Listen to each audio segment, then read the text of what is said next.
जहां से मैं आया हूं वो एक ऐसा स्थान है जहां आप पहले रहते थे। पूरी सृष्टि रचना सुनाई। आप सभी वहां रहते थे, वहां कभी मृत्यु नहीं है, वहां कोई चीज का अभाव नहीं है। और यहां आपने आज चाहे कुछ भी सुविधा उपलब्ध है आपको, कितने आपके पास जमीन है, चाहे राजा बने हो, ये तो आपके पास रहनी ही नहीं है।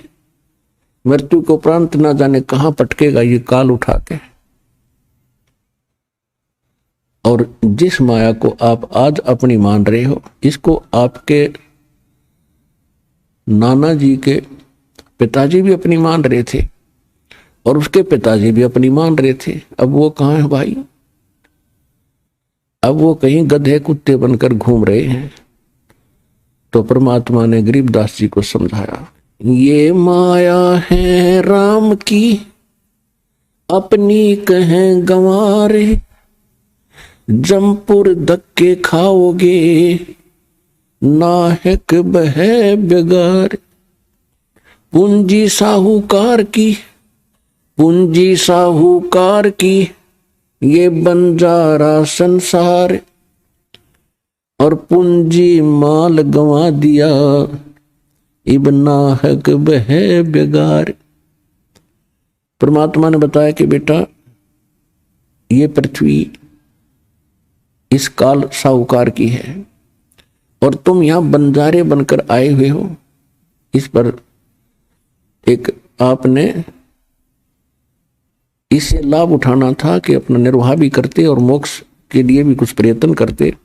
आप उस उद्देश्य को भूलकर यहाँ संसार की भूल भुलैया में भूल चुके हो और आपने एक ये परंपरा मान ली, बुढ़े होकर तो मराया करें, यानी वृद्धावस्था में तो मृत्यु सभी की होती है। और जब तक वृद्ध नहीं होते खूब काम करें, अच्छी संपत्ति बनावें, हमारे आने वाले बच्चे प्रयोग करेंगे। तो परमात्मा ने बताया कि बेटा बच्चों को भी वही मिलेगा जो उनके संस्कार में है। आपने ऐसा देखा होगा कि बहुत से ऐसे माँ बाप हैं जिनकी बहुत संपत्ति थी और बच्चा ने वो फिर बाद में सारी बेच खाई, शराब पीने लग गए। अब उस बोली आत्मा ने बच्चों के लिए ही सारा जीवन व्यर्थ किया, सारी संपत्ति जोड़ी, और जो संपत्ति मनुष्य जीवन से जोड़नी चाहिए थी, भक्ति करनी चाहिए थी, वह करी नहीं।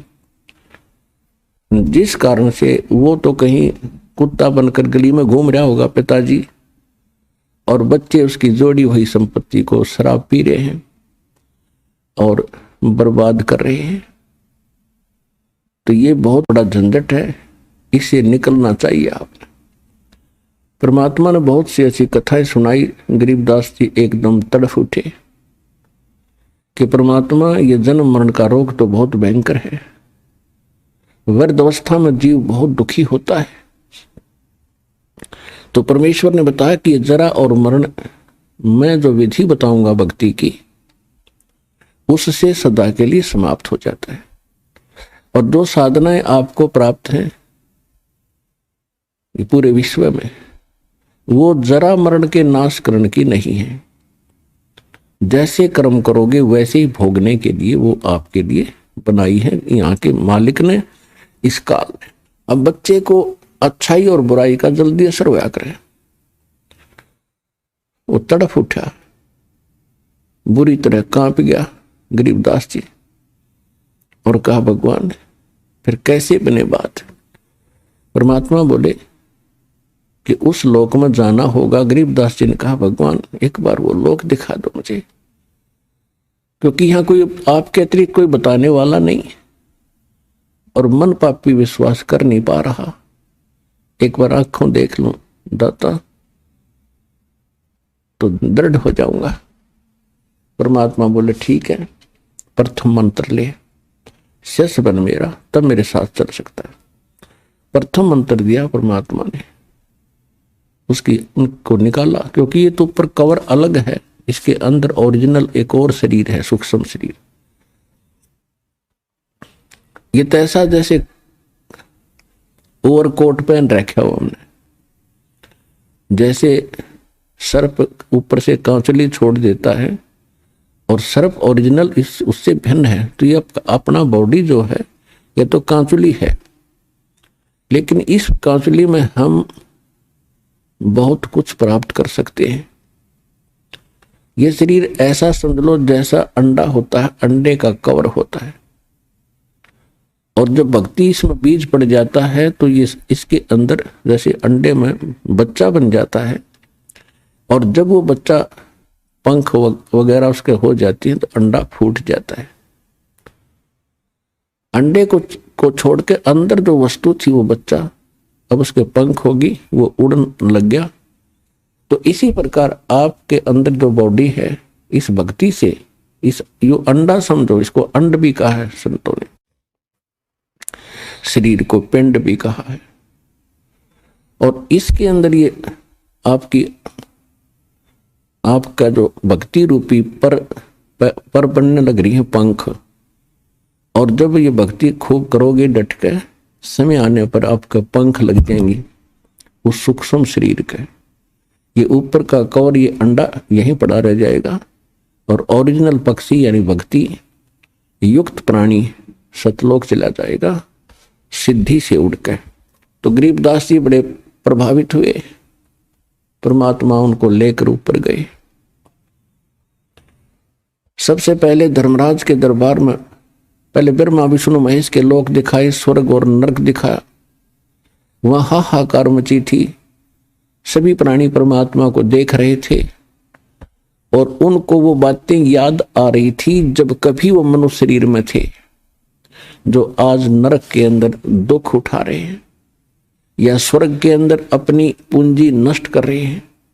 उनको वो दिन याद आते हैं जिस दिन परमात्मा कभी उनको पृथ्वी पर मनुष्य शरीर में मिले थे, और उन्होंने परमात्मा के इस ज्ञान को कानों के ऊपर से टाल दिया था। तो वहां रो रहे थे वो, हे भगवान, परमात्मा ने कहा कि मैं तुम्हें उस दिन मिला था वहां पर, और मैं क्या कह रहा था बच्चों, क्योंकि उसके मालिक के पास तो सारे रिमोट हैं, और प्रत्येक प्राणी के अंदर अंतःकरण में कोड वर्ड में पूरी असंख्य जन्मों की, जब से वो जन्म मर रहा है, कुत्ते गधे सूअर से कुछ भी बना है, वो सारा उसके अंदर फीड है। परमात्मा ने वो चालू कर दिया वचन से, और याद आई उसको, कहाँ भगवान आप मिले थे और आप कह रहे थे जो साधना तुम कर रहे हो ये नरक में और स्वर्ग दोनों में जाना पड़ेगा, और मैं जो भक्ति बताता हूं वो इससे भिन्न है, उससे तुम्हारा कल्याण होगा। उस समय आप क्या कह रहे थे, विवाद कर रहे थे, मुझे खुरका धमका रहे थे, तू क्या जाने दुल्हा, तू क्या जाने क्यों बकवास करता है, हमारे देवताओं को तू ऐसे बताता है। वो सारा कुछ सुनाया परमात्मा ने। वो लज्जित हो गए कि भगवान से धोखा हो गया, बचा लो दाता, अब नहीं। परमात्मा बोले अब नहीं। जब कभी तुम्हें मानुष शरीर प्राप्त हो और मेरा कोई दास मेरे ज्ञान की महिमा सुना रहा हो, उसकी शरण में आ जाना, तब तुम्हारा कल्याण होगा। अब गरीबदास जी सुन रहे हैं, उनकी आंखों से सुन रहे हैं, अपने आंखों देख रहे हैं, कानों सुन रहे हैं कि इन्होंने ऐसे ऐसे कहा था भगवान को, और आज ये रो रहे हैं। ये रामकृष्ण के पुजारी थे, कोई शंकर जी का पुजारी था, कोई मुसलमान वहीं पीटा जा रहा था, कोई कुछ साधना कर रहा था, कोई जैनी था। अब सभी वहां भुगत रहे थे। अब गरीबदास जी इतने दृढ़ होते जा रहे थे, ओए होए, हे भगवान ने सचमुच ये हालत होती अगर हम मालिक ना मिलते तो अपने को।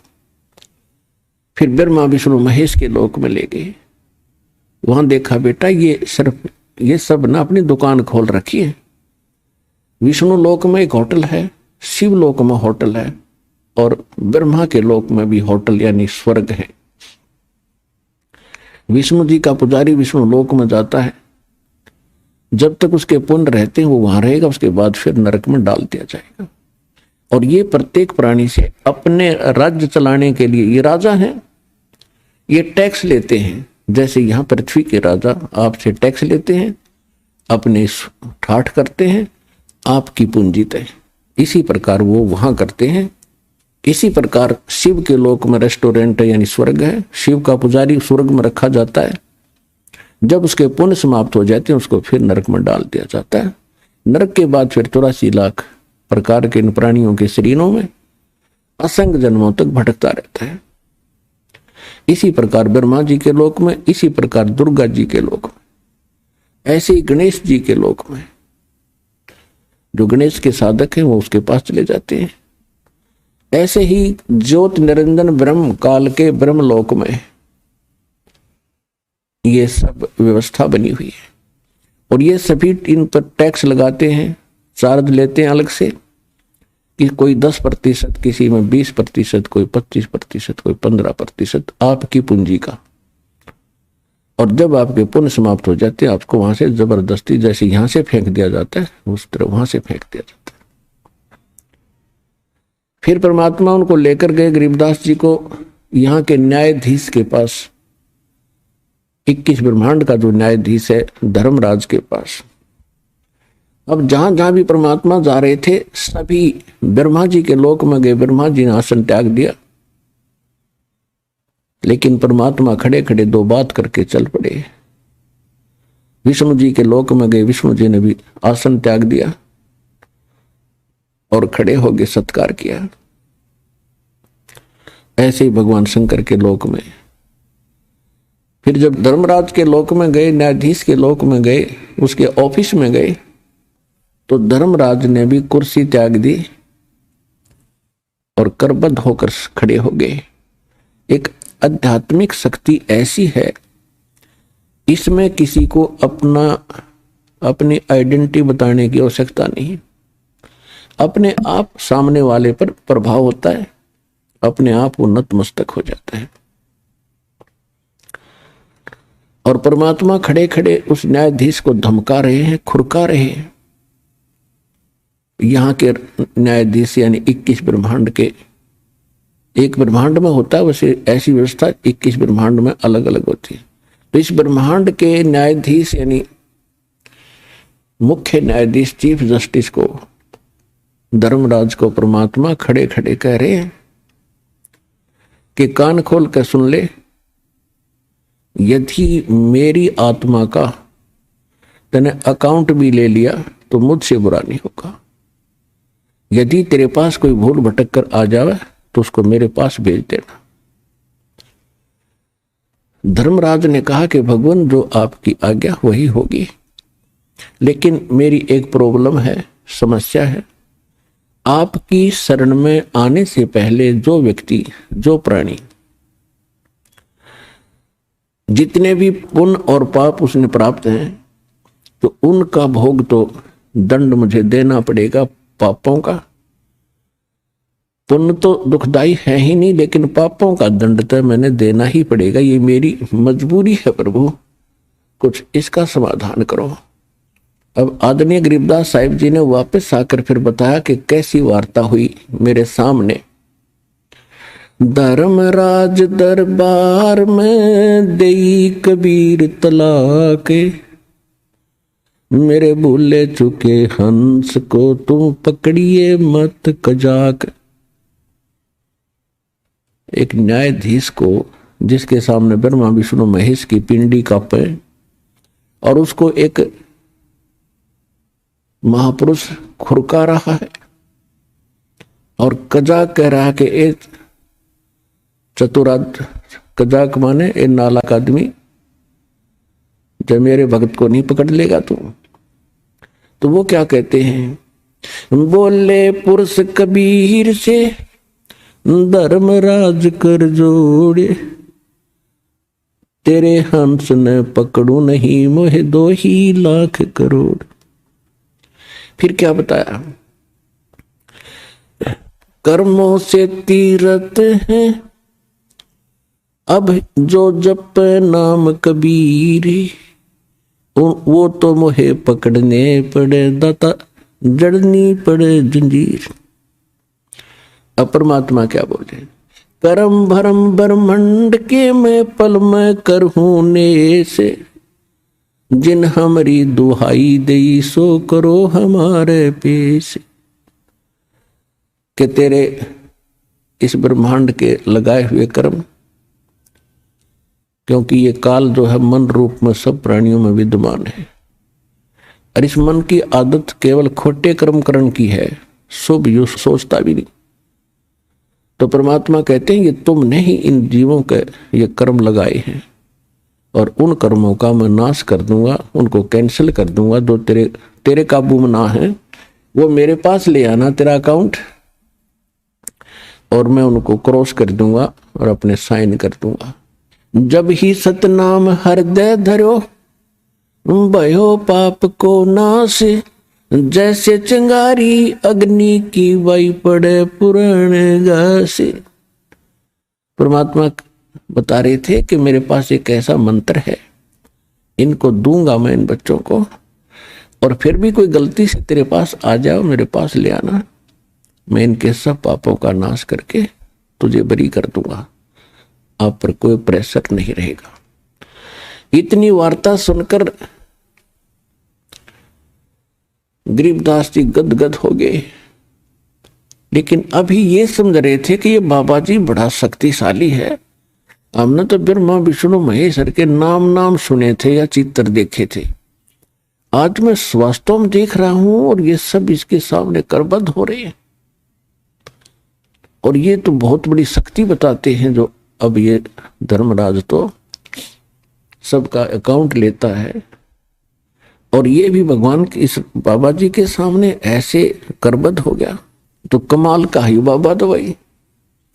फिर परमात्मा उनको ले गए, वो स्थान दिखाया गरीबदास जी को जहां ये काल भगवान, ये ब्रह्म 1,00,000 मानव शरीरधारी प्राणियों को के सूक्ष्म शरीर को तपतशिला के ऊपर एक टुकड़ी है पत्थर की, जैसे तई होया करे बड़े बड़ी तय, ऐसे अपने आप प्रज्वलित है, वो अपने आप प्रज्वलित है, और उसके ऊपर 1,00,000 मानव शरीरधारी प्राणी तड़फ रहे थे। हाहाकार मची थी, यहाँ के राजा भी थे उसमें, और यहाँ के गरीब भी थे, सेठ भी थे, साहूकार भी थे, आम नागरिक भी थे, और सब उन्हीं के पुजारी थे, लेकिन सब बुरा हाल हो रहा था। तब परमात्मा वहां पहुंचे तो सभी एकदम उनकी तपत खत्म हुई, और ऐसे बैठ गए उस तई के ऊपर जैसे कढ़ाई में बैठ गए, उबलते तेल के कढ़ाई में समझ लो आदमी, और उसको पीड़ा ना हो। तो एकदम देखा कि ये परमात्मा आगे शायद। तब उन प्राणियों ने कहा भगवान हम बहुत दुखी हो लिए, हम किस कर्म का दंड भोग रहे हैं। परमात्मा ने कहा ये तुम्हारा यहाँ का किया कर्म नहीं, ये तुमने सतलोक में गलती करी थी, वहां तुम सुखी थे, और सुखी जीव को बकवाद घनी भावे हैं, अच्छे काम थोड़े और बुरे घने करेगा। तो तुमने वहां यही गलती की थी, भरी थाली का ठोकर मार कर तुम यहाँ आगे से इस कंगाल लोक में सारी जीवन में तुम्हारे से रोटी पूरी नहीं होती, मर खप जाते हो। उनको भी परमात्मा ने वो कथा सुनाई है, और जिस भगवान को तुम पूजा करते थे, कहते थे निराकार है निराकार है, ये सामने अभी आएगा तुम्हें खाने के लिए। वो खाता कैसे है? सूक्ष्म शरीर के अंदर जितने प्राणी मनुष्य शरीरधारी वहां तपतशिला पर डाले जाते हैं, तो सारे जीवन में उन्होंने जो भी ये आहार किए हैं, और ये क्या कराता है? बीड़ी, शराब, तमाकू, मांस, और ये बकवादियों घनी करवाता है। आज विश्व में शायद ही कोई प्राणी बचे हों कुछ प्रतिशत, ना तो सभी, कोई बीड़ी का लत है, कोई शराब पी रहा है, कोई भूकी खा रहा है, कोई अफीम खा रहा है, कोई मांस खा रहा है, कोई शराब पीता है। तो ये कोई सा भी काम करने का नहीं, ये मन करवाता है, और इसके करने से हमारे सूक्ष्म शरीर के अंदर एक विशेष पदार्थ डिपॉजिट हो जाता है, और वो स्वाद करता है काल उसका। फिर तो वो सबको उठाकर वहां डालता तपतशिला पर, फिर सब तड़प तड़प कर। जिसने ज्यादा बीड़ी शराब तमाकू पी रखा है वो काफी देर तक तड़पता, उसमें तो घना माल होता है उसका, और काफी देर तक सबसे पीछे तक उसकी दुर्गति होती है वहां पर। और फिर जीव मरता नहीं उस सूक्ष्म शरीर में, उनको वहां से फेंक देता सिद्धि से। उसका टाइम फिक्स अलार्म रखा उसने। उसके बाद वो वहां से अपने आप उड़ जाते हैं। जब उनका गंद मैल निकल जाता है और ऊपर जाते ठंडे क्षेत्र से, तो वो कुछ नॉर्मल से हो जाते हैं और फिर धर्मराज के दरबार में आकर लाइन लगा लेते हैं अपने कर्मों का अकाउंट कराने के लिए। वहां तो सबके कर्मों का अकाउंट कैलकुलेटेड मिलता है, क्योंकि जो ये कर्म प्राणी करता है उसका एक फैक्स वहां हो जाता है धर्मराज के दरबार में और उनके उस अकाउंट नंबर में डिपॉजिट हो जाता है। और जब प्राणी वहां पहुंचता है तो उसके सामने कुत्ते की योनि, गधे की योनि, कुत्ते की योनि, गधे की योनि, मनुष्य स्वर्ग, भागो फटाफट। वहां नहीं सुनता कोई, फिर हाहाकार मची रहती है। जिनका नरक में जाना होता है उनको यम के दूत खड़े हैं लठड़ी बाले लेकर, जैसे पुलिस वाले खड़े होते हैं, और पकड़ के बाजू फटाफट आ जाओ भाई, नरक है तुम्हारे लिए। और वहां ठोक कर आते हैं, उनको बुरा हाल हो रहा। तब क्या देखा, कुछ देर के बाद वो ज्योत निरंजन काल उनको खाने के लिए अपने उस रसोई घर में आने लगा। दूर से देखा, तब तक वो प्राणी वहीं थे परमात्मा की कृपा से। नहीं तो उसको ऑटोमेटिक सिस्टम से तो उनको चला जाना चाहिए था, वो इसलिए आया था, वो किसी के सामने नहीं आता। तो बताया परमात्मा ने कि देखो वो आ रहा है तुम्हारा यहाँ का भगवान, जिसको तुम परमात्मा कहते, इसकी शकल देख के कलेजा फट जाएगा और तुम इसको ब्रह्म मानकर पूजा करते हो। सबने देखा सामने लंबे दांत, उच्छा माथा, काला विकराल शरीर, तो सभी प्राणी भयभीत हो गए। परमात्मा ने कहा कि तुम जाओ यहां से। वो सभी को उड़ा दिया और जब परमात्मा उसके निकट गए, वो कहां बैठता है जाकर के, एक जो 11वां द्वार है, 11वां द्वार है, वो अक्सर पुरुष के लोक में जाकर निकलता है। उस गेट पर ये स्वयं चौकीदारी करता है कि कोई इधर से एक भी ना चला जा। ये स्वयं वहां बैठता है और वहां बैठा था, वहां से उठकर चला ही था। परमात्मा जब चले तो उस गेट पर अड़ गया जाकर, कौन आ गया ये, इस कैसे चला जाएगा इधर। तो परमात्मा निकट गए तो परमात्मा ने कहा कि देख बेटा गरीबदास, ये है यु काल भयंकर, इसके सामने ब्रह्मा विष्णु में इसकी हिम्मत नहीं कि इसके सामने, इसकी शक्ति के सामने टिक जाए। वो 4 भुजा के भगवान यू 1000 का है। अब तो ये 2 भुजा बनाए बैठा है, ये 1000 भुजा तक बना सकता है। ब्रह्मा विष्णु महेश तो 16 कला के प्रभु हैं, ये 1000 कला का भगवान है। और जिस परमात्मा के पास मैं तुझे ले जा रहा हूं, असंख्य कला का मालिक है वो। और देखना, अब मेरे पास ऐसा मंत्र है, अब मैं सिमरण करूंगा जाप का, सतनाम का, श्वास से, और ये ऐसे हो जाएगा जैसे, क्या बताया, जैसे फनपति मंत्र सुन रखे फन सकोड़े, ऐसे बीरा मेरे सतनाम से यू काल लवे मुंह मोड़े। कि जैसे गारडू के मंत्र से एक खूंखार सर्प उस मंत्र के बोलने से वो फन ऐसे कर रहा हो, तो फन को इकट्ठा करके और बिल्कुल जमीन पर रख लेता है। जैसे फनपति मंत्र सुन रखे फन सकोरे, ऐसे मेरे सतनाम से यू काल लवे मुंह मोड़े। परमात्मा ने कहा देख, अब मैं मंत्र जाप करता हूं। वो करना क्या था तो हमें बता रहे हैं कि आपत्ति के समय तुम्हारे पास केवल ये सतनाम और सार नाम का एक हथियार है। जो मंत्र जिसको जौन सा प्राप्त हुआ है वो तेरा हथियार है, प्रथम प्राप्त है। आपत्ति के समय उस मंत्र का जरूर जाप कीजिएगा, बहुत सारा मिलेगा।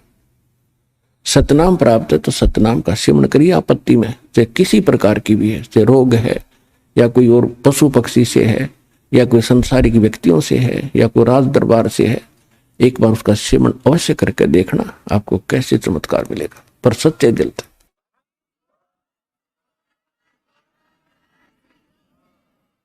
और सारनाम प्राप्त है, सारनाम का जाप करिए। सतनाम प्राप्त है, सतनाम का करिए।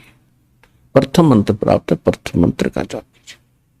तो जो ही परमात्मा ने कहते हैं कि मैं देख ले भाई सिमरण कर रहा हूं, उसी समय काल जहां उस गेट के ऊपर 11वें द्वार पर नो कड़लाए बैठा था और ऐसा सिर झुक गया उसका और कहा, ले बेटा गरीबदास आजा, पैड़ी बना इसकी। इसके सिर पे पैर रखा, पहले तू चल पहले आगे। गरीबदास जी ने सिर पे पैर रखा और अंदर कूद गए, बालक थे। ऐसे परमात्मा ने सिर पे पैर रखा और आगे चला गया। वो फिर ऐसे हो गया, कदे और ना निकल जा, दो तो गए। क्या मैं द्वार पार करते ही ये लोक आ जाता है अक्षर पुरुष का। गीता अध्याय नंबर 15 के श्लोक नंबर 16 और 17 में 3 पुरुष हैं। एक सरपुरुष ये ब्रह्म है, 21 ब्रह्मांड का मालिक, जिसको ज्योत स्वरूपी निरंजन काल भी कहते हैं। और अक्षर पुरुष ये 7 संग ब्रह्मांड का स्वामी है। और इनके अंतर्गत जितने इनके अंतर्गत प्राणी हैं वो भी नाशवान और ये स्वयं भी नाशवान। 15वें अध्याय के गीता जी में 17वें श्लोक में कहा कि उत्तम पुरुष है तू अन्य परमात्मा इति उदाहरते। उत्तम पुरुष यानी श्रेष्ठ परमात्मा तो इन दोनों से सरपुरुष और अक्षर पुरुष से अलग है, जिसको परमात्मा कहा जाता है। यह लोक धर्म अविषय विवृत्ति अवैश्वर है, जो तीनों लोकों में प्रवेश करके सबका धारण पोषण करता है, यानी कुल का मालिक वासुदेव। वो वासुदेव है, ये श्री कृष्ण वासुदेव नहीं। इसके तो पिता का नाम था वासुदेव। तो तब उस अक्षर पुरुष के लोक को पार करके फिर परमात्मा ने बताया कि जब तुम यहां आओगे, यहां इसके बहुत लंबा क्षेत्र है, इसके यहां से आपने जाना है तो यहां आपको इसका वो मिलेगा, विमान मिलेगा और इसका टैक्स देना है आपने। उस बहर गुफा तक जाने का, 12वें द्वार में प्रवेश करने तक इसका टैक्स देना है। उसका एक मंत्र दूंगा जो इसकी कमाई बनेगी। फिर ये तैयार रखेगा आपके लिए यहाँ एक विमान है और आपको 7 संग ब्रह्मांडों को पार करके बहर गुफा में छोड़ेगा। उसके बाद एक मंत्र और दिया जाएगा जो सार नाम है, उसकी कमाई से आप यहाँ 27 स्थान पाओगे। तो जो ही परमात्मा वहां पहुंचे तो अक्षर पुरुष का सारा स्थान दिखाया। अक्षर पुरुष के पास पहुंचे, वो खड़ा हो गया। वो ऐसा निकम्मा नहीं है जैसा ये काल है, लेकिन वहां भी जन्म मृत्यु प्राणियों की बनी रहेगी, लेकिन उनकी आयु बहुत बड़ी है। फिर भी जन्म मृत्यु पशु पक्षी ऐसे ही हैं, लेकिन वो किसी को खाता नहीं, स्वार्थवश दुखी नहीं करता। लेकिन कर्म आधार दंड वहां भी पुण्य और पाप, स्वर्ग और नरक दोनों ही बने हुए। उसके बाद फिर परमात्मा 12वें द्वार में पहुंचे। अक्षर पुरुष से भी परमात्मा ने, अक्षर पुरुष ने विनय किया और जो उनसे भूल बनी थी, जो वो उसको याद है, अक्षमा याचना की दाता हमने बहुत गलती की थी, हम आपके लोक को छोड़कर आए थे, अब कभी दया करिए दाता। परमात्मा बोले वे दया तो हम रोज ही करें, पर तुमसे ये लालच ना छूटता, यहाँ की प्रभुता ना छूटती, ला अब कर दूं दया तेरे पे। मैं कहूँ ऐसे भक्ति कर। फिर क्या कहता जी, फिर देखेंगे। वो उठाठ दिखे उसने, फिर देखेंगे। सब किसी ने देख ले, जिसने समय पर रोटी मिल रही है, छोटी सी कोई जॉब ठीक हो या व्यवसाय ठीक हो, बाल परिवार ठीक हो, उसको कोई कह दे आजा भक्ति कर ले, नो का फिर देखेंगे। ये बता गुट्टी लानी है श्याम ने, वह ना छूटती। फिर क्या देखेगा, जब गधा बन जाएगा फिर तो कुम्हार देखेगा, कड़मा मारेगा लठ। अब देखना तब देख, छोड़ सारी बुराइयों को और कर भक्ति सच्चे नाम की। और यहाँ भी सुखी रहेगा, जब तक तेरा यहाँ संस्कार है तो भी सुखी इसी से रहेगा। नहीं तो आज सब कुछ है तेरे पास, कल मृत्यु हो जा, फिर गधा बन कर घूम रहा होगा। खा कर ये जीवन यहाँ का। पर इस ज्ञान से यह बात समझ में आवेगी, प्रमाण दिया जाएंगे, भगवान बतावे, आंखों देखा वो संत बतावे।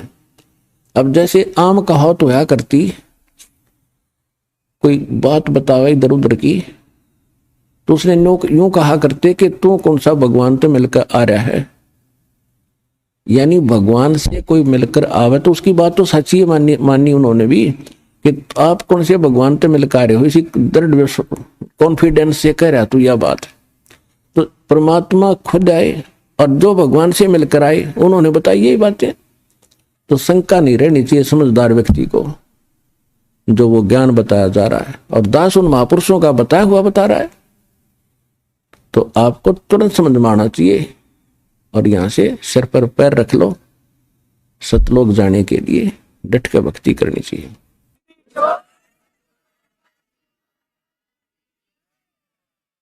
जब भंवर गुफा पार करके जब सतलोक में प्रवेश किया, अब आज तक किसी ने पूछ लो, किसी मजहब धर्म के व्यक्ति ने, परमात्मा कैसा है?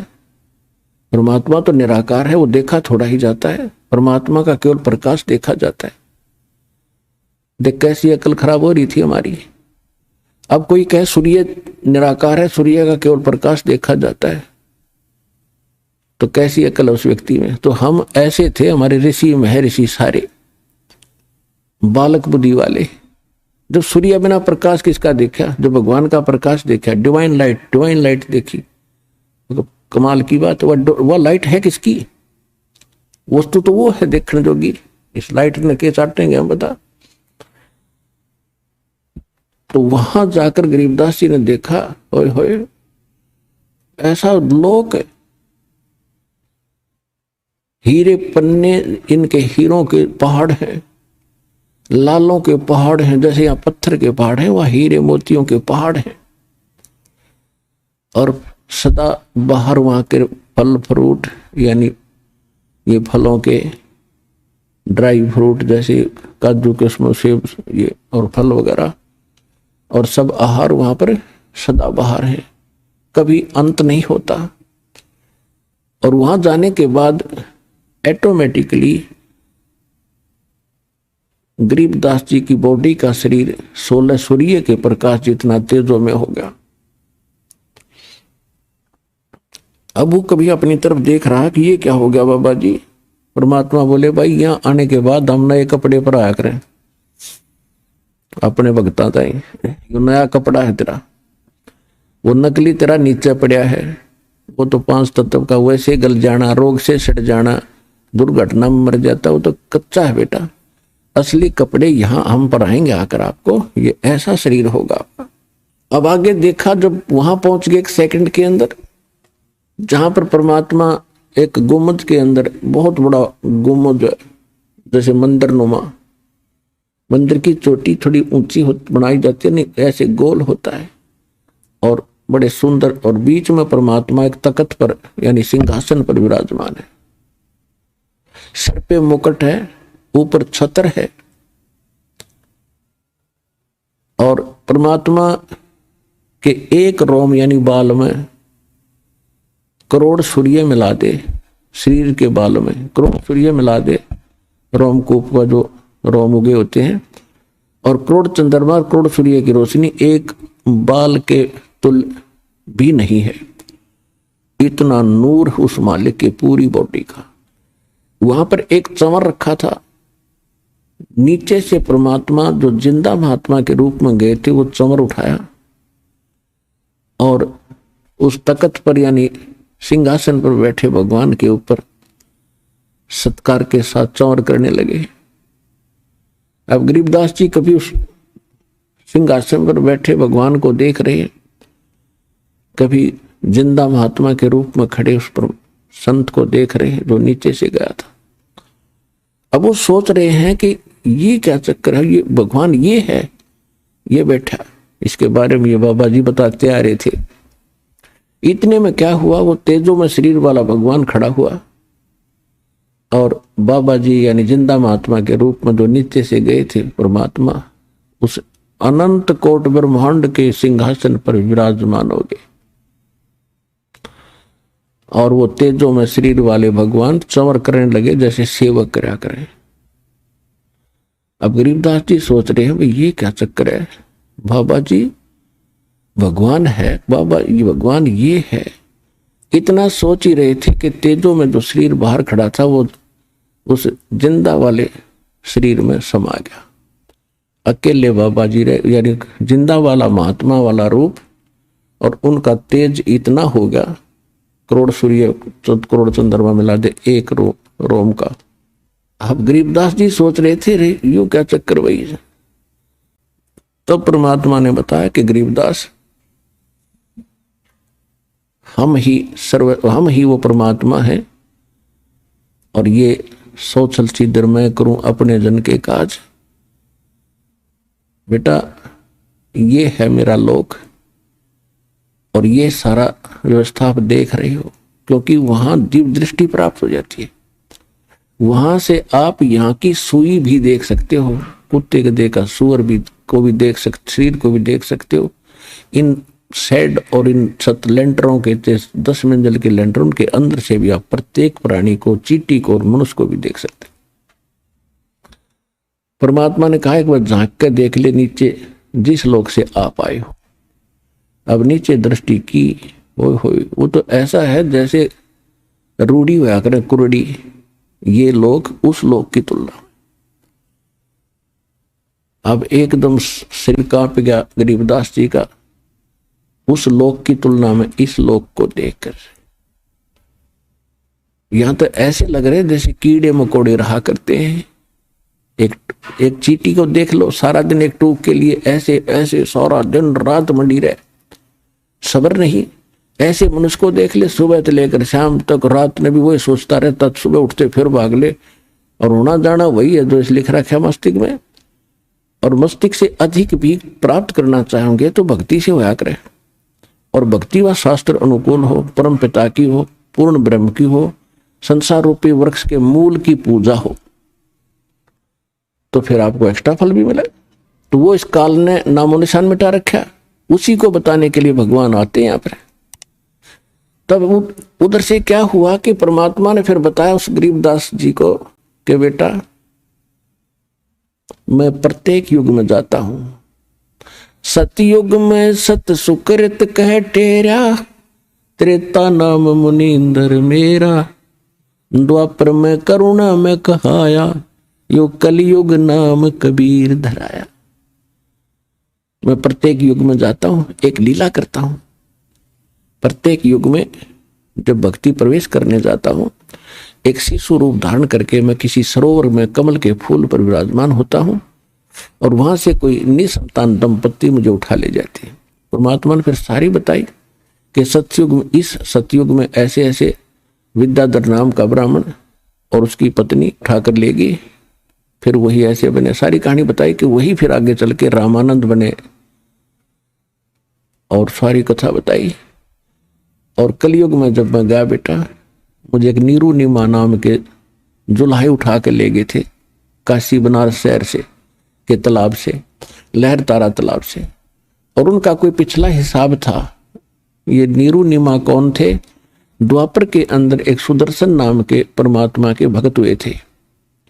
जब परमेश्वर करुणा में नाम से आए हुए थे, उसने प्रार्थना की थी कि मेरे माता पिता ने आपका ज्ञान भगवान स्वीकार नहीं किया और ये बहुत दुख पाएंगे, मेरी अर्ज है दाता किसी जन्म में उसको उनको शरण में लेके पार करना। तो उस प्रॉमिस वश मैंने प्रॉमिस किया था उनसे, उस सुदर्शन से कि बेटा तू चिंता ना कर और निर्भय होकर निश्चिंत होकर शरीर त्याग दे, नहीं तू भी यहीं फंस जाएगा और मैं तेरे माता पिता को पार करूंगा, टाइम कितना लग जाएगा। जिस कारण से मैं उस पिछले प्रॉमिस अनुसार अपने वचनबद्ध होने के कारण उनको नीरू नीमा को, जो सुदर्शन वाली माता पिता वाली आत्मा थी, उनको मिला था कमल के फूल पे। वो जुल्हाई का काम करा करते और मैं भी लीला में शरीर से धीरे धीरे बड़ा हुआ तो मैं जुल्हाई का काम करा करता है। और जब मैं बचपन शिशु रूप धारण करके जाता हूं तो मैं उस काल के लोक का दूध ग्रहण नहीं करता, कुंवारी गायों का दूध पीता हूं मैं, और कुंवारी गाय के अंदर दूध यहां सतलोक से जाता है मेरी शक्ति से, और वो दूध पिया करूं मैं। ऐसे ऐसे सारी कथा सुनाई। मैं वहां 120 वर्ष रहा था भाई। हम सुल्तानी नानक तारे, दादू को उपदेश दिया, जात जुलाहा भेद न पाया, वो काशी में कबीर हुआ। परमात्मा ने बताया कि मैं बेई नदी के ऊपर इस नानक जी को मिला था और उनको अंतर्ध्यान किया, एक दरिया में डुबकी लगवाने का बहाना करके। लोगों ने सोच लिया कि ये मर गया, वो खोद रहे थे डाउन स्ट्रीम में, मैं ले गया उनको अप स्ट्रीम में जिधर से जल आ रहा था। वहां जाकर उनके समझाया, बैठाया, उनके शरीर को वहां छोड़ा, उनको भी मैं यहां लेकर आया था बेटा, जैसे आपको मिला हूं इसी रूप में, जिंदा महात्मा के रूप में उनको मिला था। वो मेरी प्यारी आत्मा थी। वो सतयुग के अंदर राजा अमरीश थे और त्रेता के अंदर वही आत्मा नानक जी वाली राजा जनक थे। और उन जन्मों में मैंने बहुत अच्छी भक्ति की श्री विष्णु भगवान की, लेकिन बेटा जन्म मृत्यु उनकी मिटी नहीं। और आप सभी मेरी आत्मा हो, अपने को दुख होता है, तुम वहां कष्ट उठा रहे हो और मैं यहां तुम्हारे लिए रो रहा हूं।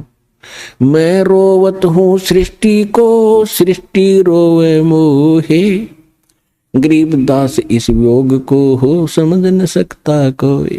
कि हे गरीबदास, वो नीचे के जितने भी ब्रह्मांडों में प्राणी हैं, वो उस समर्थ सुखदायी भगवान, कष्ट निवारक, संकट मोचन भगवान को खोज रहे हैं, उसके लिए रो रहे हैं, हमें सुख दो, हमारा दुख निवारण करो। और जिनको ये सुखदायी और संकट मोचन मान बैठे हैं, वो संकट मोचन नहीं है।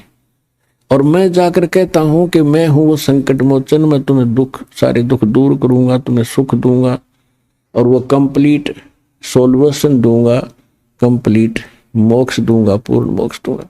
मेरी कोई सुनता ही नहीं। मैं रोवत हूं सृष्टि को, सृष्टि रोए मोहे, गरीबदास इस योग को समझ नहीं सकता कोई। तो वो भी जन्म मृत्यु में थे नानक जी, और उनको मैं यहां लाया था। और फिर यहां देखकर उसने कहा था वाहिगुरु वाहिगुरु वाहिगुरु, और उनको सतनाम दिया था और बता दी। फिर उसको उनको कह दिया था कि सतनाम को अभी डिस्क्लोज ना करना, क्योंकि मैंने एक समय निर्धारित कर रखा है, जब कलयुग 5505 बीत जाएगा उसके बाद ही इसको डिक्लेयर करना, उससे पहले इसकी तक भनक भी नहीं लगनी चाहिए, नहीं तो काल के दूत यही नाम देने लग जाएंगे ये संत, और फिर हम बिनता कैसे बताएंगे। और वो अधिकारी होंगे नहीं, चाहिए मंत्र उनको उनके पास हो भी जाते तो ये अधिकारी थे नहीं, अधिकारी बिना ये काम नहीं कर सकता।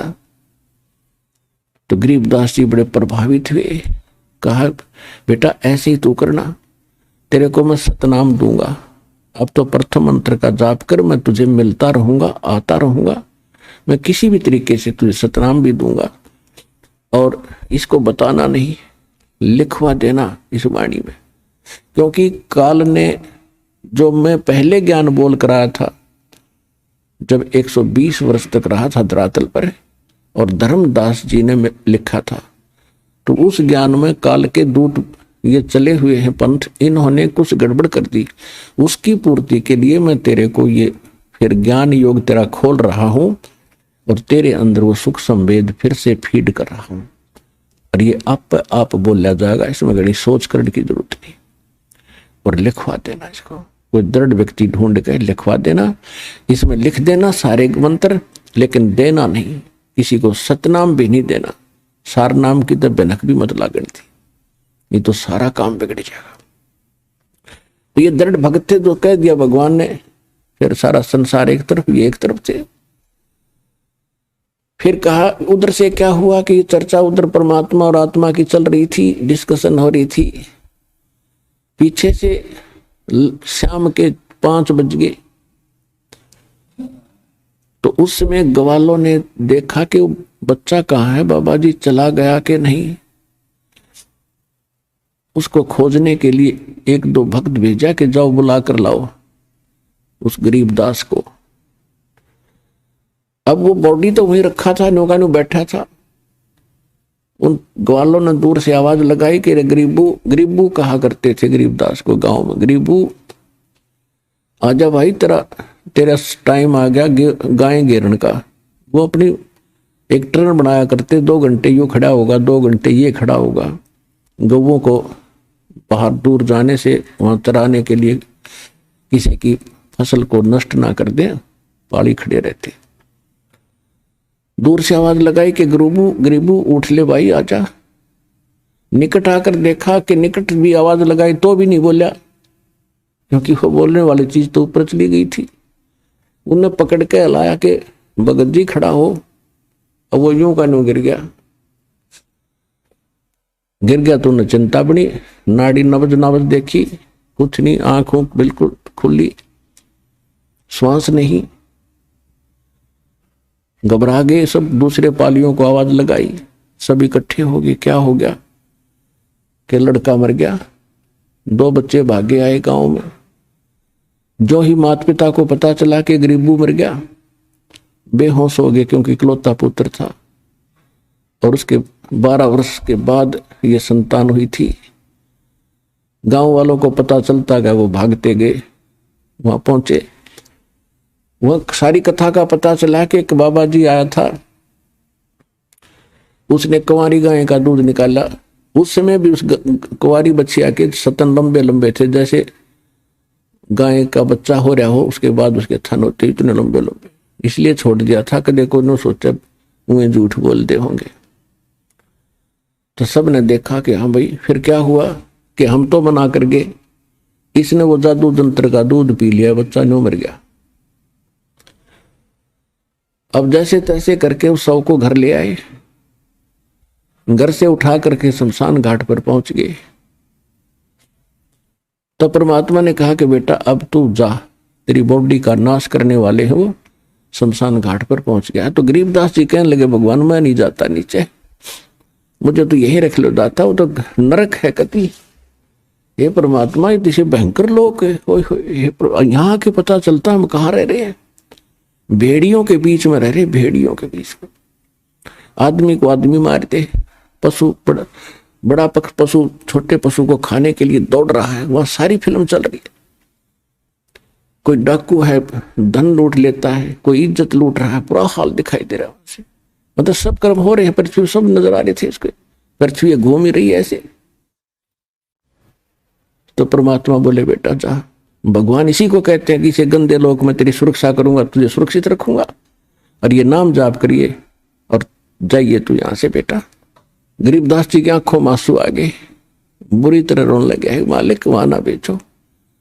परमात्मा बोले बेटा अगर आप वापस नहीं जाओगे, आज तक आपको पता था यहाँ कोई लोक है, हक नहीं पता था, तो आपके भाई बहन वहां कष्ट उठा रहे हैं, वो कितने दुखी हैं आपको दिख रहे हैं? कहाँ जी दिख रहे हैं।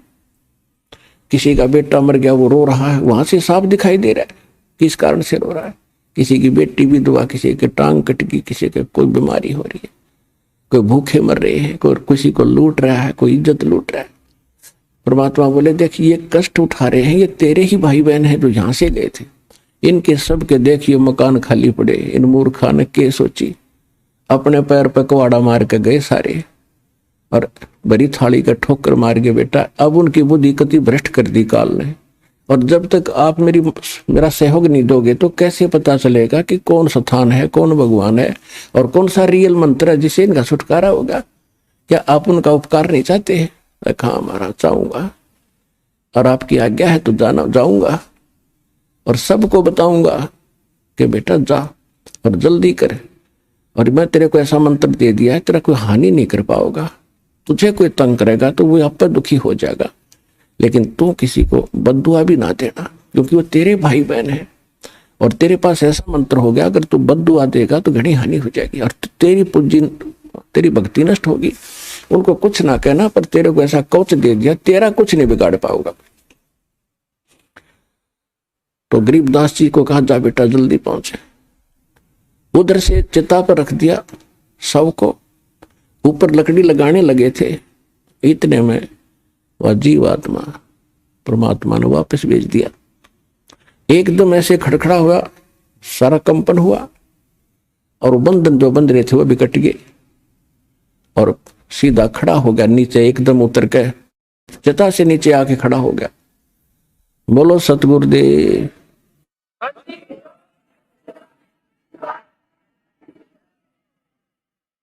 इस काल का ये भी भयंकर जाल है, यदि ये कहीं वहीं सपना टूट जाता खेत में नो का नो, तो गरीबदास जी को विचलित कर देते कि सपना देखा तो सो गया बैठा बैठा। जब शमशान घाट पर धरा देखा शरीर, जब उसका पेट उसको देखा, उसको जची विकान यकीन हुआ कि स्वप्न नहीं था, ये तो रियल में देख कर आया हूं। और फिर वो वाणी बोलने लग गया जो आज हमारे काम आई है, जिसके आधार से दास ने आपको आपकी आत्मा जगाई है और उसका मेल सब सदग्रंथों से करके आपके प्रमाणित किया है कि जो भगवान ने 600 वर्ष बोला था और गरीबदास जी ने जो कहा था, आज हमारे सदग्रंथ भी उसको समर्थन दे रहे हैं। अब गरीबदास जी के अंदर वो जो वाणी फीड कर दी थी परमात्मा ने, अब उन्हीं चौपाइयों को बोलना शुरू कर दिया। जिससे भी बात कोई उससे पूछता है तो ये वाणी बोलने लग जाता है। कहाँ गए थे? अजब नगर में ले गए हमको सतगुरु आने, जल के ब्रह्म अगाध गति वहां सूते चादर ताने। पर पटन व परलोक है जो अदली सतगुरु सारे, वो भक्ति हेत उतरे भाई पाया हम दीदार। अलल पंख अनुरागे है सुन मंडल ने थीरे, दास गरीब उधारिया मोए सतगुरु मिले कबीर। तो गरीबदास जी जिससे भी बात करते थे, कोई प्रश्न करता था, कहा क्या हुआ तेरे साथ, कैसे वापस आया, तो वाणी में बोलते थे, वो वर्बली नहीं बताते थे। हम सुल्तानी नानक तारे दादू को उपदेश दिया, जात जुलाहा भेद न पाया वो काशी महे कबीर हुआ। अनंत कोट ब्रह्मांड का एक रति नहीं भारे, सतगुरु पुरुष कबीर हैं ये कुल के सिरजनहारे। फिर उनको उपदेश दिया करते थे, भजन कर राम दुहाई रे, भजन कर राम दुहाई रे।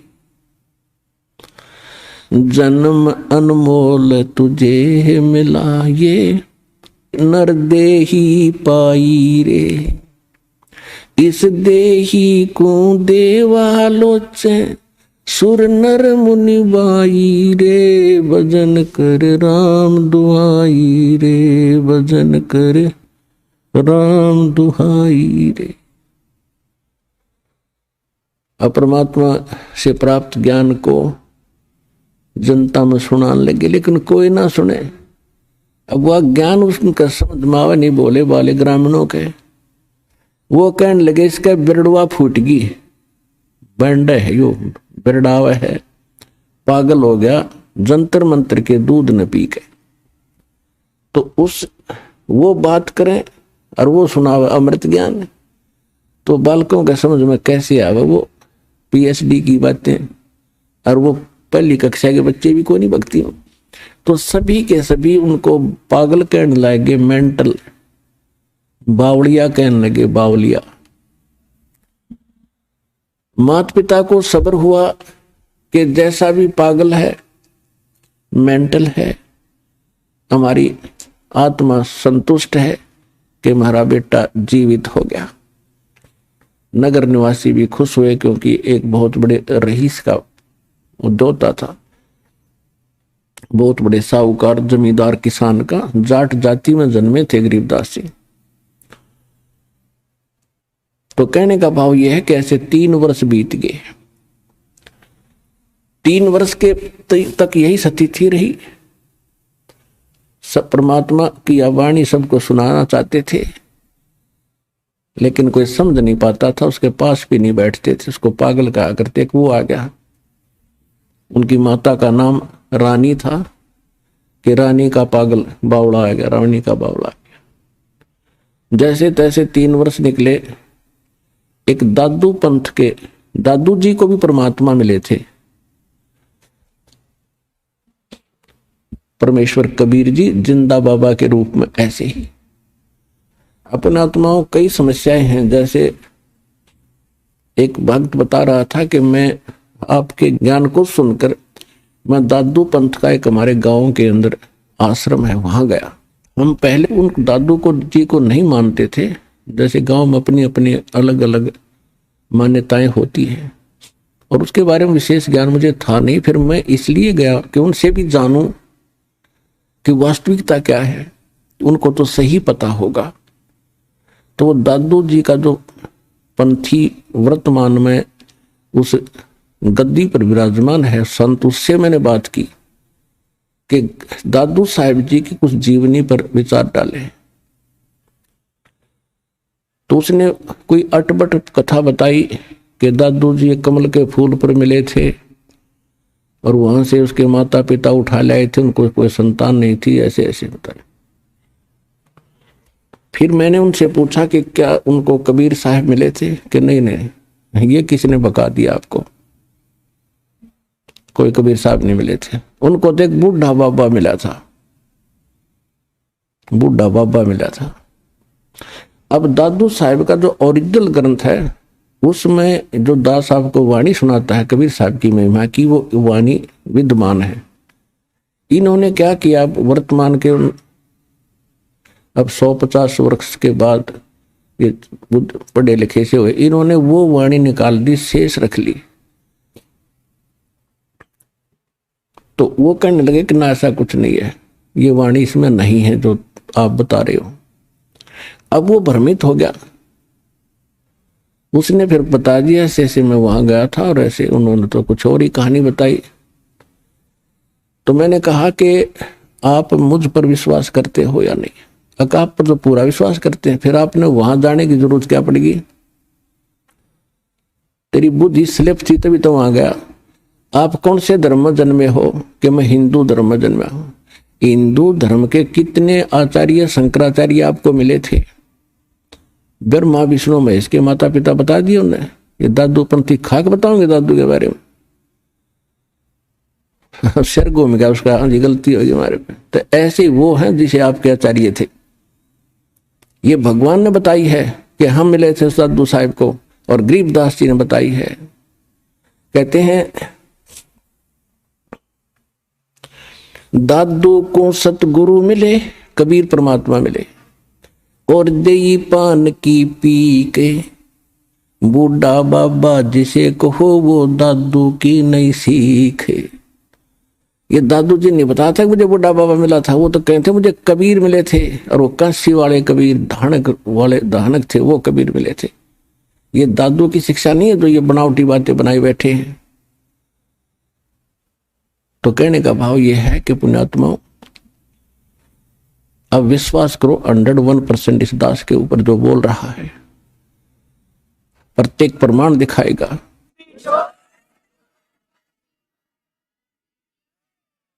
तो इन भ्रमित लोगों के पास मत जाया करो। आपको ये तो बेगाड़ रहे आज तक सच्चाई को, काल के दूत हैं जो किसी गद्दी पे बैठा हो, कोई भी ज्ञान नहीं किसी के पास। और गरीबदास जी को भगवान ने बताया, हम सुल्तानी नानक तारे दादू को उपदेश दिया, जात जुलाहा वेद न पाया वो काशी महे कबीर हुआ। गरीबदास जी खुद कह रहे कि मुझे इब्राहिम सुल्तान अधम, नानक और दादू जी को, नानक जी को, हम सबको पार किया। कौन कबीर? जो काशी में धानक रूप में रहा करता।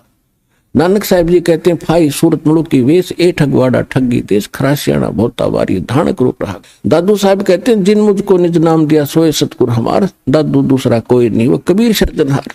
अब कुछ दिनों के बाद क्या हुआ, एक दादू पंथ से संबंधित एक गोपाल दास नाम के एक बनिए थे सेठ लाला जी, कुछ शिक्षा थी उसकी ग्रहण कर रखी थी उसने, वो लिखना जानते थे, और बच्चों को त्याग कर 65 साल की उम्र में, यानी घर बार बच्चों को संभाला दिया, सियाने हो गए थे, कारोबार उन्हें संभाल लिया, तो वो भ्रमण करते रहते थे।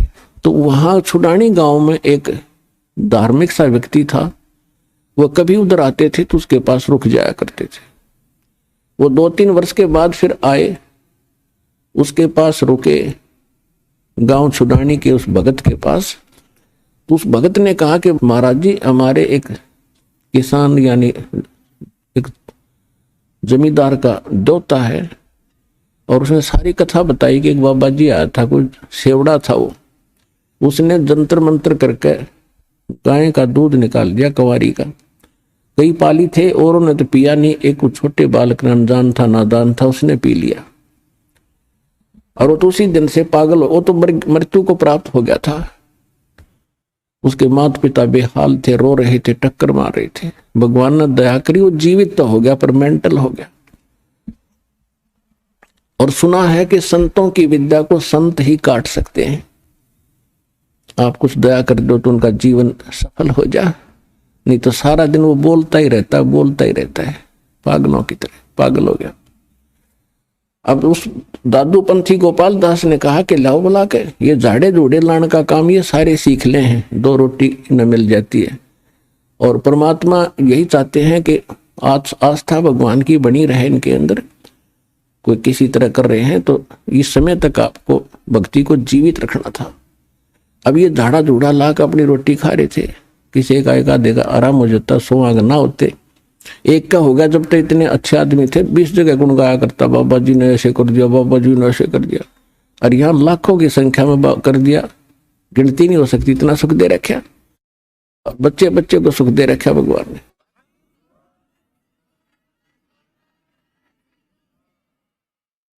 और मोक्ष मिलेगा, वो मूल वस्तु तो वो है, तो फ्री में दे रहे हैं आपको। और वो सारे काम में उस पर जोड़ रहे थे, अपना सारा संग उस पर जोड़ रहे थे, झाड़ा झूड़ा ला दिया, वाह वाह होगी, उन दक्षिणा मिल गई, चल भाई, उनका भी जीवन नाश। और वो छोटी मोटी राहत उसकी अपनी पूंजी से वो दे देते थे, लेकिन प्रारब्ध की क्रम को वो नहीं काट सकते थे। फिर भी उसने जैसा भी पता था वो आ गया। उसने कहा कि उसको बुला के लाओ बच्चे को, और साथ में उसके माता पिता को लाना।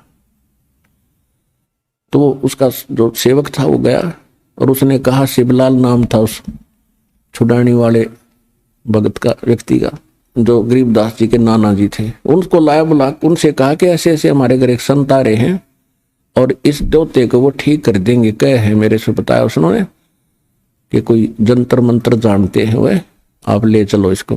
5-7 और एज्ड व्यक्ति बुजुर्ग से उस बच्चे को लेकर गोपाल दास के पास आ गए।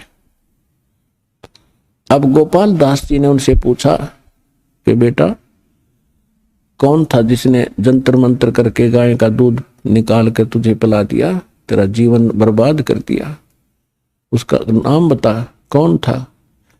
तो गरीबदास जी ने कहा कि उसने बर्बाद नहीं किया बाबा जी, उसने तो मुझे आबाद कर दिया। हम सुल्तानी नानक तारे दादू को उपदेश दिया, जात जुलाहा भेद न पाया वो काशी महे कबीर हुआ। अजब नगर में ले गए हमको सतगुरु आने, जल के बिंब अगाध गति हम सूते चादर ताने। अनंत कोट ब्रह्मांड का एक रति नहीं भारे, सतगुरु पुरुष कबीर हैं ये कुल के सृजनहार। अब काफी देर तक बोलते रहे वाणी। गोपाल दास का सिर घूम गया कि ये तो गजब की वाणी, और ऐसे आत्मा को छू रही है इसकी वाणी। वो वाणियों को समझता था। 65 साल का बाबा जी, और खड़ा हो गया है, हाथ जोड़ के कहने लगे, महाराज यह वाणी लिखवा दो, कलयुग में जीवों का उद्धार करेगी। अब गरीबदास जी चल पड़े। अब उन लोगों ने सोचा जो वहां बैठे थे कि इस लड़के में तो बुरी बला है, तगड़ी बला है, बाबा जी का भी असर हो गया, इसके साथ साथ हो लिया। अब गोपाल दास पीछे पीछे 65 साल का संत, और गरीबदास जी आगे आगे। अब जहां भी गरीबदास मिले उसी समय गोपाल दास से प्रार्थना करे, भाई महाराज लिखवा दो, आप तो भगवान से मिलकर आए हो, ये वाणी लिखवा दो। तब तीसरे दिन उसने स्वीकृति दी कि ऐसे है गोपाल दास जी, अगर पूरी लिखो ना तो लिखवाना शुरू करो, बीच में छोड़ कर जाओ तो कोई फायदा नहीं।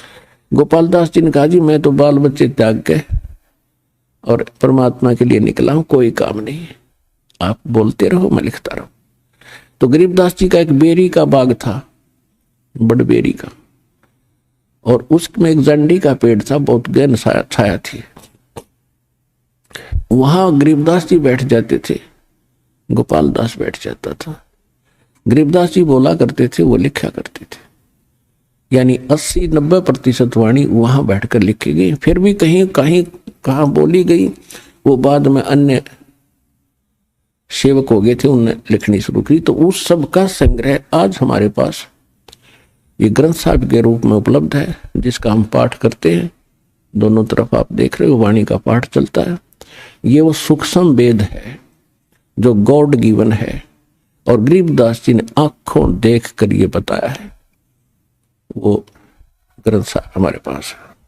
उस अमर वाणी का आपको कुछ अंश सुनाएंगे। कस्तूरी नाम कबीर है, ये बिन छेड़े मैं कंत, आद अंत की कहत हूं पटतर कोई न संत। कहते नैनो मद निरखत रहे, वो अवगत नाम कबीर, बेड़ा पार लगाए हूं सुरत सरोवर तीरे। अब क्या बताते हैं गरीबदास जी? कहते नैनो मद निरखत रहे, ये अवगत नाम कबीर, बेड़ा पार लगाए हूं सुरत सरोवर तीरे। गरीब दो नैनो बिच कमल है, ये उज्जवल हिरंबर धाम, शेष सहस पुन रटत है, जिन्होंने पाया वो राम। अब कबीर साहब कहते हैं कि ने बताई कि जिस राम राम को तुम जपते हो, तुम तो एक जिह्वा से जपते हो, और शेष नाग के 2 जीभ हैं, और उस एक फन में, और उसके 1000 मुंह हैं, फन हैं। वो तो एक बार में कितने राम, यानी 2000 राम एक कब बोल रहा है, और उसने नहीं पा लिया इन मंत्रों से। वो स्थान जो मैं देख कर आया हूं। अब क्या बता रहे हैं कि 2 नैनो बीच कमल है, आगे कमल जिसको त्रिकुटी कमल कहते हैं। 2 नैनो बीच कमल है, वो उजल हिरंबर धाम, शेष सहस पुन रटत है, जिन्होंने पाया वो राम। सहस 88 ना गए, ये 2400 पर चौके, 3300 पर तलब है, ये कोई बकरा कोई भूखे। कहते उस स्थान पर, यानी पूर्ण मोक्ष प्राप्ति का मार्ग ना 88,000 ऋषियों को प्राप्त हुआ, और ना 33 करोड़ इन देवताओं को प्राप्त हुआ, और न ही ये 24 अवतार आप मानते हो इनको प्राप्त हुआ। ये तो अपना कर्म अनुसार कभी बकरा, कभी बोक, कभी गधे, कुत्ते, सूर की योनियां भी भोग रहे हैं तुम्हारे भगवानों तक। सहस 88 ना गए, ये 2400 पर चोखे, इन 3300 पर तलब है, कोई बकरा कोई भूखे। सहस 88 5 में भाई 2500 को पूछे, ये तो अस्थिर है नहीं, कभी मुकाम कभी कूचे। यानी कभी यहाँ आगे राजा बन गए, देवता बन गए, फिर मृत्यु को प्राप्त हुए। इनका भी जन्म और मरण ज्यों का त्यों बना हुआ। 10वां जो अवतारे है, वो हिमालय का नीरे, और भौतक गोते खावेंगे, 9 सतगुरु कहे कबीर। के 9 तो तुम्हारे मर लिए भगवान, और खूब पता तुमने कैसे मरे। श्री कृष्ण जी की मृत्यु हुई, उसके पैर में तीर मारा विषाक्त। और श्री राम की मृत्यु कैसे हुई? उन्होंने खुद, जब नल उसके जो पुत्र थे लव और कुश, उनसे युद्ध हुआ, उनसे हार जाने के बाद अपनी बेइज्जती महसूस करके और सरयू नदी में उसने समाधि ले ली, जिंदे। अब कहते हैं 10वें की ओर बाट देखो, तुम इंतजार करो, 10वां होगा 10वां होगा। वो भी ऐसे ही चला जाएगा, जैसे ऊंचे पहाड़ पर पानी गिरे, फट दे नीचे आया करे, घनी देर ना रुक गए यहाँ पर। तो क्या कहते हैं? 10वां जो अवतार है, वो हिमालय का नीर, ये भौतिक गोते खावेंगे नो सतगुरु कहें कबीर। ना सतगुरु जननी जने जाके माने बापे। कबीर साहब की साखी दे रहे हैं, आंखों देखी गरीबदास जी।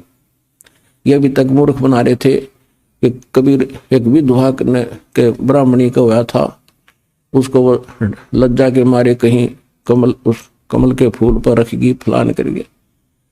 अगर ऐसे कोई बात थी, तुम इतने जानकार हो तो उस बेटी का नाम बता दो, उसके बाप का नाम बताओ, उसके पति कौन मरा था, कोई हिस्ट्री तो दिखा दो कि मारे सट्टे तुक्के। अभी महापुरुषों ने आंखों देखा परमात्मा से प्राप्त उस ज्ञान से। कहते हैं जिनकी दिव्य दृष्टि खुल जाती है। अब दिव्य दृष्टि क्या होती है? एक दूरदर्शी दूरबीन समझो, सूक्ष्मदर्शी दूरदर्शी, ये दोनों काम करती है। तो इसमें बहुत अंतर होता है। जैसे एक की रेंज तो होती है 100 फुट देख सके, एक की हम लोग 1000 फुट देख ले, एक देख ले नक्षत्रों को। तो ऐसे ही अन्य संतों जैसे व्यास जी को भी दिव्य दृष्टि थी, छोटी थी, उसने संजय को दी थी महाभारत के टाइम, उसको दे दी तो वो सिर्फ कुरुक्षेत्र तक का देख सका था, उससे आगे नहीं। तुलसीदास जी को दिव्य दृष्टि थी, वो केवल श्री राम तक ही सीमित रहा।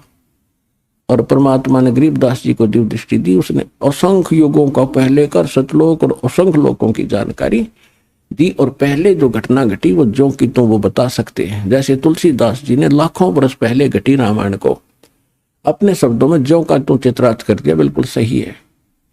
लेकिन वो सचखंड सतलोक के बारे में नहीं जान सका, उसकी वह दिव्य दृष्टि की रेंज बहुत कम थी। इसी प्रकार गरीबदास जी को परमात्मा ने जो दिव्य दृष्टि दी, उन्होंने असंख्यों वर्ष जन्म पहले का, असंख्यों युगों का और इन युगों का भी सारा लेखा पल पल का गिनवा दिया, किसके साथ क्या क्या बना था। ये जो भी क्रिया आप कर रहे हो, जिस भी जीवन में आप रहे हो, जैसे भी आपकी ज्यों की तो आपके अंदर फीड होती है और एक उस धर्मराज के दरबार में आपकी फिल्म जाती है। और जिनकी दिव्य दृष्टि खुल जाती है प्रत्येक की देख लेते हैं, उसको चला कर देख लेते, उसके अंतःकरण और इसने क्या क्या जन्म भोगे, पहले ये क्या बना, पहले इसने क्या किया, कैसे था। तो ये आध्यात्मिक एक दूरबीन है दिव्य दृष्टि। तो गरीबदास उस आधार से कह रहे हैं कि ना सतगुरु जननी जने जिनके माने बापे, और पिंड ब्रह्मांड से रहित है जाना तीनों ताप। वो तो वहां से स्थान पर रहते हैं जहां पर ये कोई कष्ट नहीं है और परमात्मा की कोई माता पिता नहीं थी। और स्वयं परमात्मा ने अपनी वाणी में, कबीर जी ने कहा है, मात पिता मेरे कुछ नाही, ना मेरे गरदासी, जुल्हे का सुत आण कहाया, ये जगत करे मेरी हंसी। परमात्मा कहते हैं, ना मेरा जन्म ना गर्भ बसेरा, मन बालक बन दिखलाया, काशी शहर नगर जल बिच डेरा, तहां जुलाए न पाया। 600 वर्ष पहले मालिक यही बोल कर गए थे, आंखों देखा गरीबदास जी यही बता रहे। शब्द संदेशा कहते हूं भिन्न भिन्न भेद विचारे, इसको माया जानियो ये 9 अवतार। कृष्ण कन्हैया राम को ये जीव कहें अवतारे, हिरणाकुश नरसिंह है ये सब माया विस्तार। वो तो अचल अनूप है नूरी दे शरीरे, ये करता हो उतरे ये माया के रघुवीरे। जो यहाँ करता बन कर आए थे राम कृष्ण, कहते माया के रघुवीर थे ये अमर नहीं है। धरता को करता कहें ये बड़ा अंदेशा मोहे, पारस बद बैठा नहीं तो जिसको कहिए लो।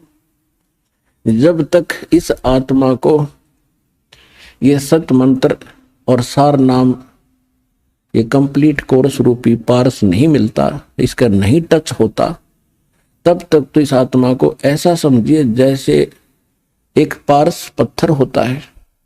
उस पारस पत्थर को कितने बड़े लोहे के, जैसे गाटर पड़ा हो, उस गाटर के एक किनारे पर घिसा देना, उस सारे के सारे को सोना बना देती है। तो ये कहते हैं जब तक इस आत्मा को ये कंप्लीट कोर्स सत मंत्र अधिकारी से प्राप्त होकर जब मिलता है तो ये पारस का काम करता है। और जब तक जिसको ये मंत्र नहीं मिले हैं, वो चाहे कितना शक्तिशाली दिखे, कितना दृढ़ दिखे, जब तक जैसे लोहे को पारस नहीं टच हुआ तो लोहा ही है वो। तो तुमने किसे ये भगवान दिखे थे रामकृष्ण, इनको ये मंत्र प्राप्त ना होने से ये जीव के जीव ही थे, इनका मोक्ष नहीं। धरता को करता कहेंगे बड़ा अंदेशा मोहे, पारस पद भेंटा नहीं जिसको कहिए लोग। लोक अलोक दीप सब ये पूर्ण पद प्रकाश, धौल धरणी सब जावेंगे एक थिर रैसी आकाश। अब क्या बताते हैं, घट में शोक सिलसिला ये सूतक बड़ा अंधेरे, ये दम गिनती के दिए भाई फेर सके तो फेर।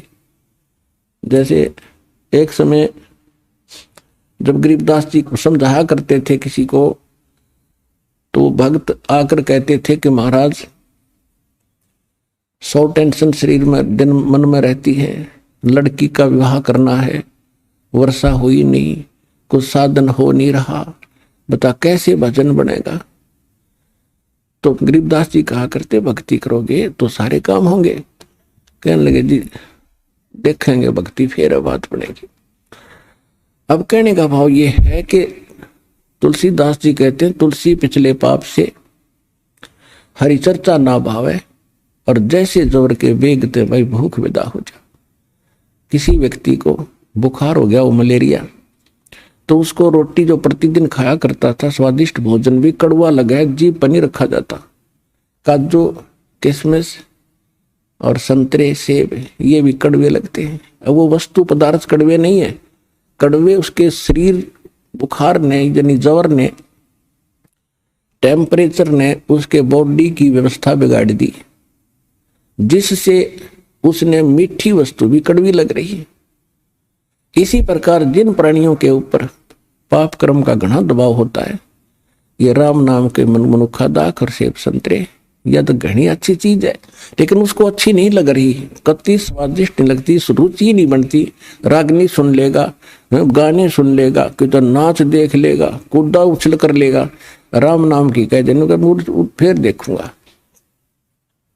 तो उसका कारण यह है कि उसके पाप कर्मों ने इतना डिस्टर्ब कर रखा है उसकी आत्मा को कि उसको अच्छा ही नहीं लगता।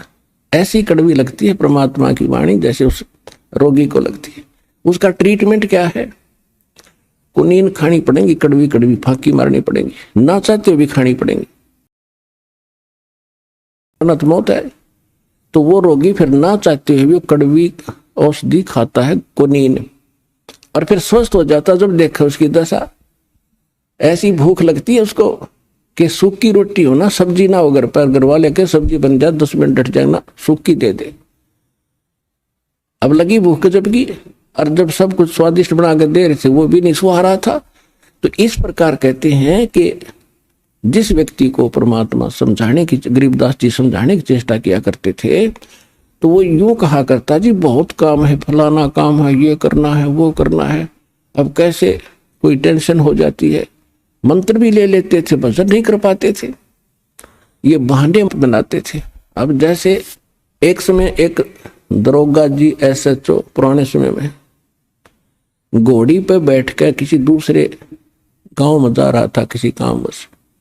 जून का महीना, हरियाणा क्षेत्र, उसमें रहट होते थे, कुएं बैलों से चलते थे, और एक पुली का बाल्टी बांध जोड़ दिया करते सैकड़ों, वो नीचे से कुएं से जल जाती थी और बाल्टी बाहर आकर के और नाली में वो खाली होती थी, खाली नीचे चली जाती, उसको रहट बोला करते। और वो बैलों से चलाया जाता था, तो जो वो कोल्लू बनाया जाता था वो भी चर चर करे, उसका लंबा एक पार्ट हुआ अगर लंबी लठ वो भी चर चर करे। और वो जब वो रेट चालो वो पत्ती वो बाल्टी भी चर चर खड़ खड़ करे। वो घोड़ी पर बैठा आ रहा था, दोनों को प्यास गजब की लग रही थी।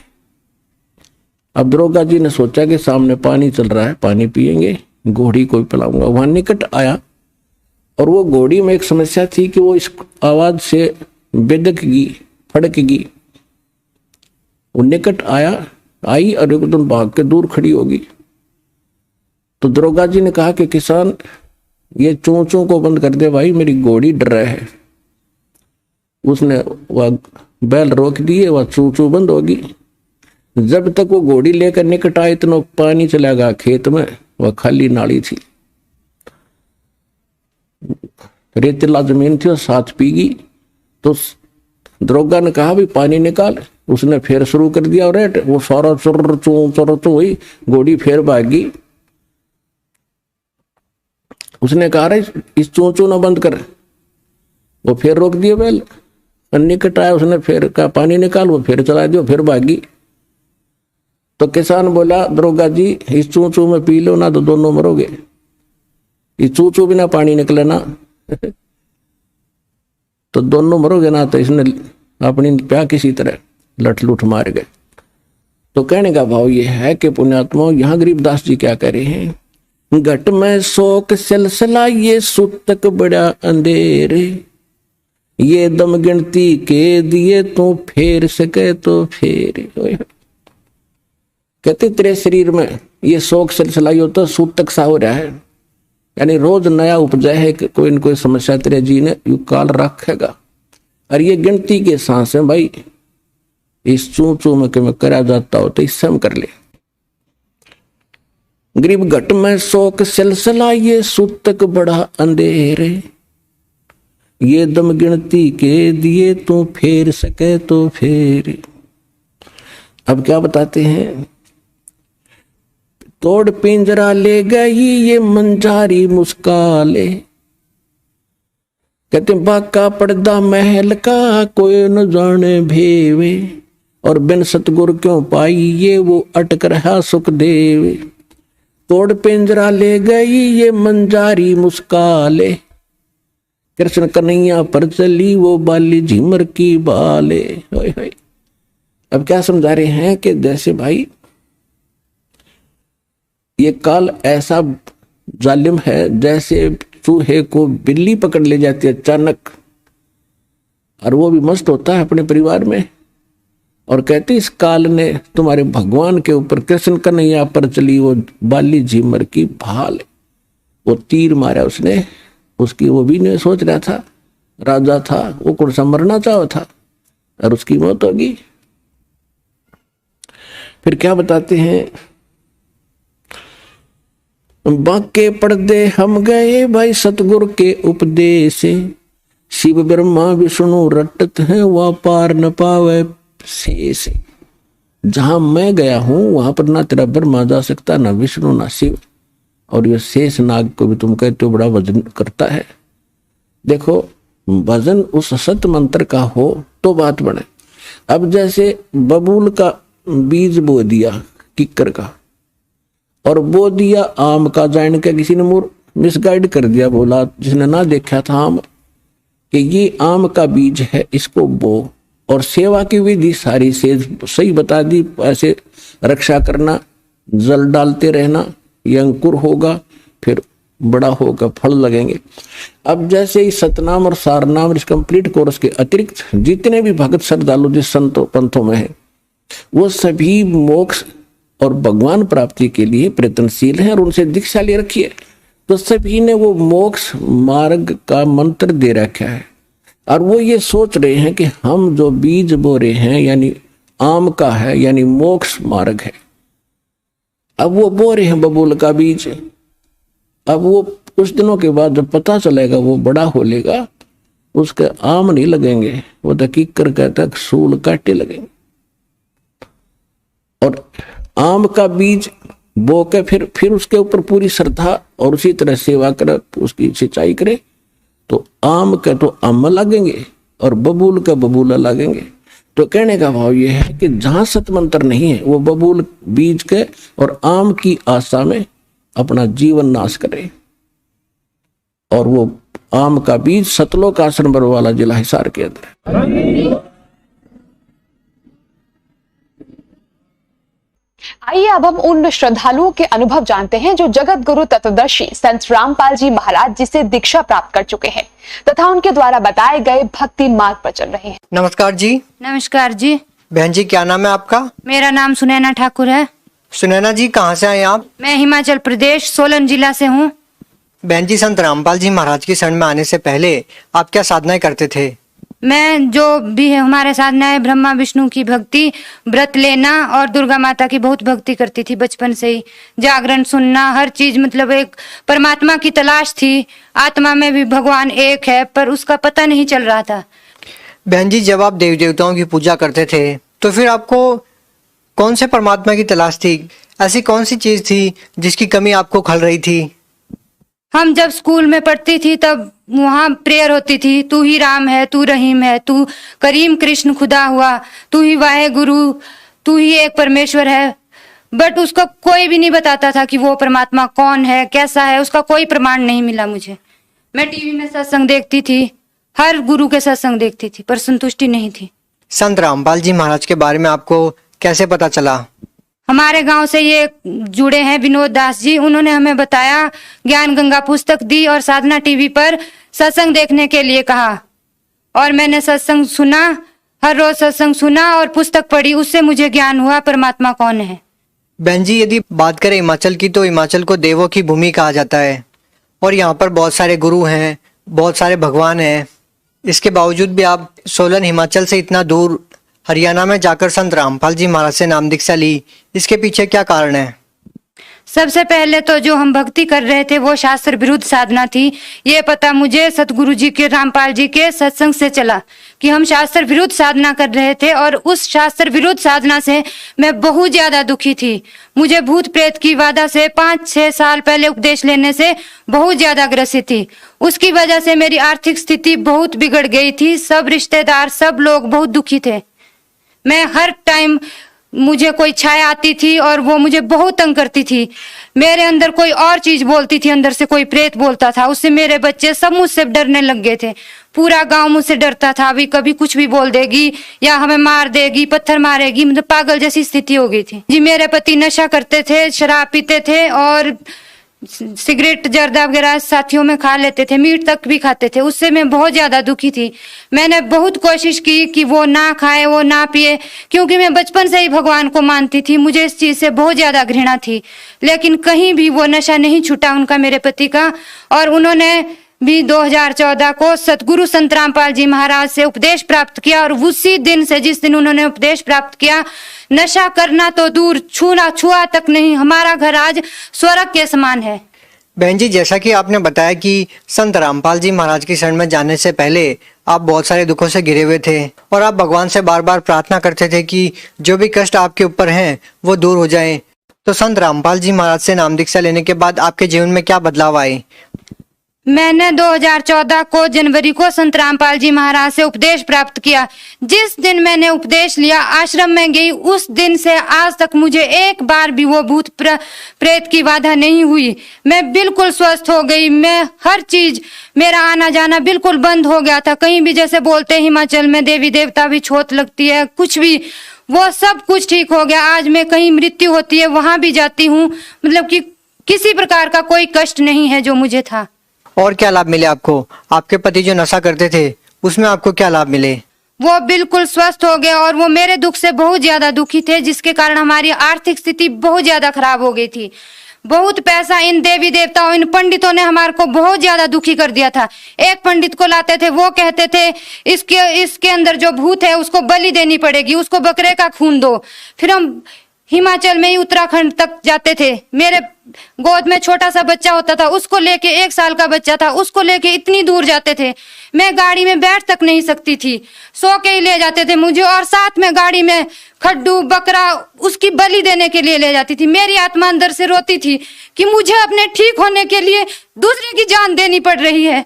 इतनी ज्यादा दुखी थी, भगवान से प्रार्थना करती थी। मैं बचपन से इतनी भक्ति करती हूँ, बहुत ज्यादा भक्ति करती हूँ। पूरी रात जागरण सुनती थी, तलाश करती थी उस परमेश्वर की, लेकिन ऐसा लगता था वो तलाश पूरी नहीं थी। मैं इतनी दुखी हो सकती हूँ, जो भक्ति नहीं कर रहे उनका क्या होगा, ये सोचती थी मैं अपने मन में। बहुत ज्यादा दुखी थी। बहन जी जैसा कि आपने बताया कि संत रामपाल जी महाराज से नाम दीक्षा लेने के बाद आपको बहुत सारे लाभ मिले, आज आपके जीवन में क्या स्थिति है?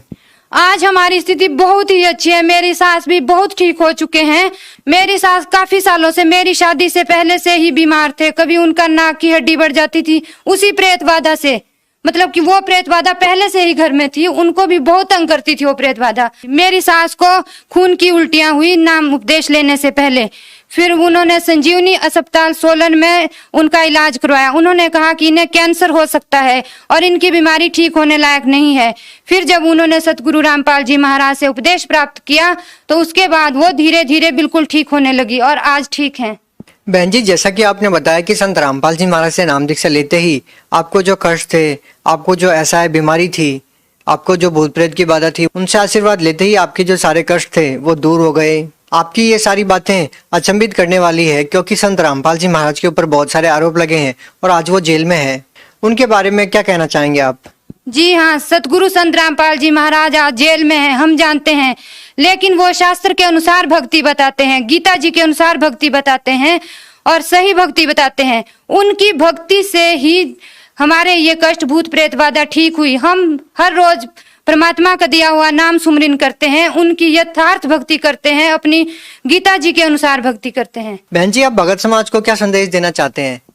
मैं सभी भगत समाज को यही संदेश देना चाहती हूँ कि जो मेरी तरह दुखी हैं, कोई भूत प्रेत की बाधा से ग्रसित है, कोई किसी बीमारी से, आज मैं जहाँ भी अपने समाज में जाती हूँ, कहीं रिश्तेदारी में, किसी को कुछ दुख है, किसी को कुछ दुख है, बहुत ज्यादा दुखी है। और इन पंडितों के चक्कर में मत पड़ना आप कभी भी। कभी ये बलि दिलवाएंगे, कभी शराब, कभी बहुत ज्यादा पैसा हमारा भी वेस्ट हुआ। आप अपना पैसा भी बचाओ और सतगुरु संत रामपाल जी महाराज से उपदेश लो। और उपदेश किसी के कहने से मत लेना। सतगुरु संत रामपाल जी महाराज के विविध चैनलों पर सत्संग आते हैं, आप सत्संग सुनो। उनकी किताबें फ्री दी जाती है, जगह जगह उनकी पुस्तक सेवा होती है। उनकी छपी हुई किताबें लाएं घर में और उनको पढ़ें जरूर। ऐसे ही मत रख देना। सतगुरु रामपाल जी महाराज पूर्ण परमात्मा है, पूर्ण परमेश्वर है। जी धन्यवाद। नमस्कार।